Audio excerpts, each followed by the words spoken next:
अमरावती जिल्ह्याच्या चांदूर बाजार तालुक्यातील शिरसगाव बंड जमापूर या ठिकाणी आज भर दिवसा अज्ञात चोरट्यांनी मुख्य रस्त्यावरील असलेल्या घरात घरफोडी करून लाखो रुपयांचा मुद्देमाल लंपास केल्याची धक्कादायक घटना उघडकीस आली आहे। ताज मोहम्मद अब्दुल रोप असं घर मालकाचं नाव असून यांच्या घरी आज दुपारी कुणीही नसताना अज्ञात चोरट्यांनी या संधीचा फायदा घेत घराच्या मुख्य दरवाजाचं कुलूप तोडलं व घरामध्ये प्रवेश करून घरातील कपाटामधून तब्बल 4 तोळे सोने व 5 लाख रुपये नगदी असा मुद्देमाल लंपास केला।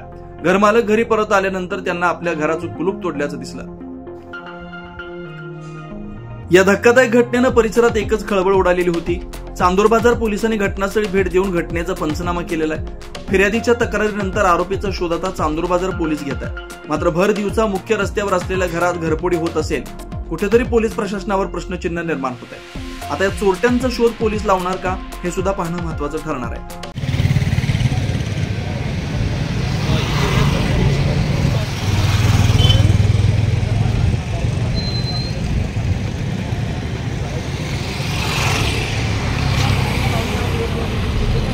वेगवान घडामोडी पाहण्यासाठी आमच्या चॅनलला लाईक व सबस्क्राइब करायला विसरू नका।